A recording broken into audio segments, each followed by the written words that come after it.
PC. George കേരളത്തിലെ വലിയ ചർച്ചാ വിഷയമാവുകയാണ്.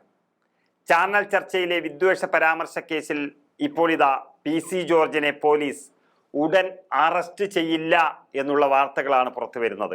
അതിനുള്ള കഴിവ് ആഭ്യന്തരം ഭരിക്കുന്ന പിണറായി വിജയൻ ഇല്ല എന്നുള്ളതാണ് സത്യം.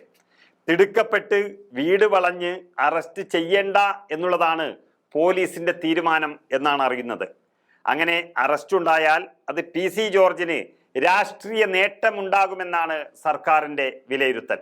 സർക്കാർ നിർദ്ദേശം ലഭിച്ചാൽ പോലീസ് സ്റ്റേഷനിൽ ഹാജരാകണമെന്ന് ആവശ്യപ്പെട്ട് നോട്ടീസ് നൽകിയേക്കും. യൂത്ത് ലീഗ് നൽകിയ പരാതിയിലാണ് ഈരാറ്റുപേട്ട പോലീസ് ജാമ്യമില്ലാ വകുപ്പ് പ്രകാരം പി.സി. ജോർജിനെതിരെ കേസെടുത്തിരിക്കുന്നത്. കോട്ടയം അഡീഷണൽ സെഷൻസ് കോടതിയും ഹൈക്കോടതിയും പി.സി. ജോർജിന്റെ മുൻകൂർ ജാമ്യാപേക്ഷ തള്ളുകയായിരുന്നു. കഴിഞ്ഞ ദിവസം ജോർജിന്റെ മുൻകൂർ ജാമ്യാപേക്ഷ തള്ളിയത് നമ്മൾ കണ്ടു.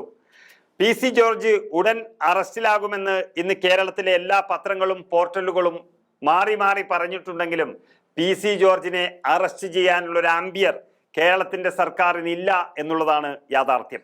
കടുത്ത നിരീക്ഷണങ്ങളോടെയാണ് ഹൈക്കോടതി ജാമ്യാപേക്ഷ തള്ളിയത്. പ്രഥമ ദൃഷ്ട്യാ മതവിദ്വേഷത്തിനെതിരായ കുറ്റം നിലനിൽക്കും. അതുപോലെ പൊതുമധ്യത്തിൽ മാപ്പ് പറഞ്ഞ് ഈ കുറ്റകൃത്യത്തെ ലഘൂകരിക്കാൻ ആവില്ല എന്നും കോടതി വ്യക്തമാക്കുന്നു. വർഷങ്ങൾ ജനപ്രതിനിധിയായിരുന്ന ഒരാളുടെ പരാമർശങ്ങൾ സമൂഹം കാണുന്നുണ്ട്. അത് സമൂഹത്തിൽ വലിയ മാറ്റങ്ങളും ഉണ്ടാക്കിയിട്ടുണ്ട്. പ്രകോപനത്താലാണ് പരാമർശമെങ്കിൽ ജോർജിന് രാഷ്ട്രീയ നേതാവായി തുടരാൻ അർഹതയില്ല. ഭരണഘടന ആശയമായ മതേതരത്വത്തെ അപകടത്തിലാക്കുന്നതാണ് പി.സി. ജോർജിന്റെ പരാമർശമെന്നും കോടതി നിരീക്ഷിച്ചിട്ടുണ്ട്. അങ്ങനെ ഒരാളെ അറസ്റ്റ് ചെയ്യാൻ കഴിയില്ല എങ്കിൽ കേരളത്തിലെ പോലീസ് എന്തിനു കൊള്ളാം എന്നുവരെ ഇപ്പോൾ കമന്റ് വരാൻ തുടങ്ങിയിരിക്കുന്നു. കുറ്റക്കാർക്ക് പിഴയടച്ച് രക്ഷപ്പെടാൻ അവസരമുണ്ടാകരുത്. ഇത്തരം കുറ്റകൃത്യങ്ങൾക്കുള്ള ശിക്ഷാവിധി ഉയർത്തുന്ന കാര്യം നിയമ കമ്മീഷനും പാർലമെന്റും പരിശോധിക്കണമെന്നും ഉത്തരവിൽ ജസ്റ്റിസ് പി.വി. കുഞ്ഞികൃഷ്ണൻ വളരെ വ്യക്തമായി പറഞ്ഞിട്ടുണ്ട്. നേരത്തെ കോട്ടയം ജില്ലാ കോടതി ജാമ്യാപേക്ഷ തള്ളിയതിന് പിന്നാലെയാണ് ജോർജ് ഹൈക്കോടതിയെ സമീപിച്ചത്. ജനുവരി 6-ാം തീയതി നടന്ന ജനൻ ടി.വിയിലെ ഒരു ചർച്ചയിലാണ് ബി.ജെ.പി. നേതാവ് ജോർജ് വിദ്വേഷ പരാമർശം നടത്തി രംഗത്ത് വന്നത്. ഇന്ത്യയിലെ മുസ്ലിങ്ങൾ മുഴുവൻ വർഗീയവാദികളാണ് എന്നാണ് അദ്ദേഹം പറഞ്ഞിരിക്കുന്നത്.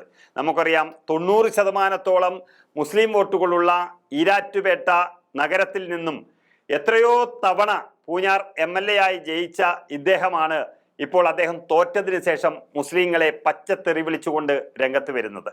ആയിരക്കണക്കിന് ഹിന്ദുക്കളെയും ക്രിസ്ത്യാനികളെയും കൊന്നു. മുസ്ലിങ്ങൾ പാകിസ്ഥാനിലേക്ക് പോകണമെന്നുമാണ് ജോർജ് ആ ചർച്ചയിൽ പറഞ്ഞത് തന്നെ.